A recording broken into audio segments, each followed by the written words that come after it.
ordered that the order is modified on the law, 1, by deleting the provision thereof granting the defendant's motion for summary judgment dismissing the complaint and substituting therefore a provision denying the motion, and 2, by deleting the provision thereof denying that branch of the plaintiff's cross motion which was to strike the defendant's answer as a sanction for spoliation of evidence and substituting therefore a provision granting that branch of the cross motion to the extent of directing that an adverse inference charge be given at trial as to the missing personnel file and 19A safety record file of the defendant, Elijah Boone, and otherwise denying that branch of the cross motion as so modified, the order is affirmed with costs to the plaintiffs.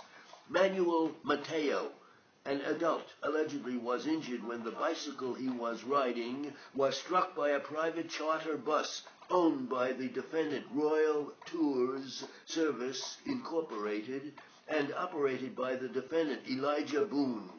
The accident occurred at the intersection of East 57th Street and the entrance of the Queensboro Bridge in Manhattan. It is undisputed that the bus, which was proceeding along 57th Street in a turning lane, was faced with a traffic control device. When the traffic signal facing the bus changed to a green left turn arrow, Boone drove his bus through the intersection and started to make a left turn onto the entrance ramp for the Queensboro Bridge, at which time he struck Maleo while he was on his bicycle in the crosswalk in front of the entrance ramp. Guardians appointed for Mateo commenced this action to recover damages for his personal injuries. The Supreme Court granted the defendant's motion for summary judgment, dismissing the complaint, and denied the plaintiff's cross motion for summary judgment on the issue of liability and or to strike the defendant's answer as a sanction for spoliation of evidence. We modify. Contrary to the defendant's arguments, they failed to establish as a matter of law that Boone acted with due care under the circumstances. It is not dispositive that Boone and the green light in his favor, see Siegel v. Sweeney, 266 Appellate Division 2nd, 200. A driver with the right-of-way has a duty to use reasonable care to avoid a collision. In this case, the defendant submitted the deposition testimony of a non-party witness who testified that he saw Mateo approaching the intersection on his bicycle and entering the crosswalk. Given that Mateo was there to be seen and was, in fact, visible to a pedestrian from across the street, the defendant failed to establish as a matter of law that Boone's failure to see Mateo, despite his unobstructed view of the intersection, was not negligence, or that such negligence, if any, did not contribute to the accident. See Romano v. 202 Corp.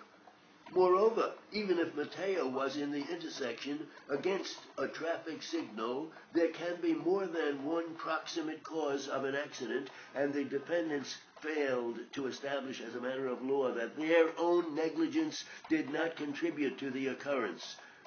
Therefore, the defendants failed to establish prima facie their entitlement to judgment as a matter of law. The Supreme Court also properly denied that branch of the plaintiff's cross motion, which was for summary judgment on the issue of liability, so they failed to establish as a matter of law that Mateo's own negligence did not contribute to the accident.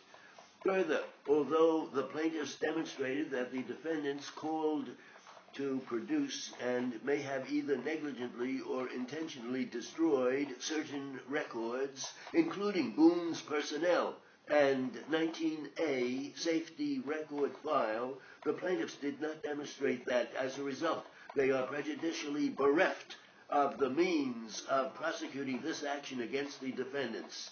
Weber v. Harley-Davidson Motor Company, Inc., 58 Appellate Division 3rd, 719, 722, 871, New York Supplement 2nd, 698. Internal quotation marks omitted. Therefore, the Supreme Court providently exercised its discretion in declining to strike the defendant's answer.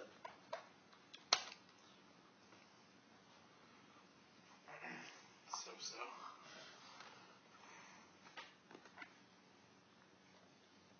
There was one thing.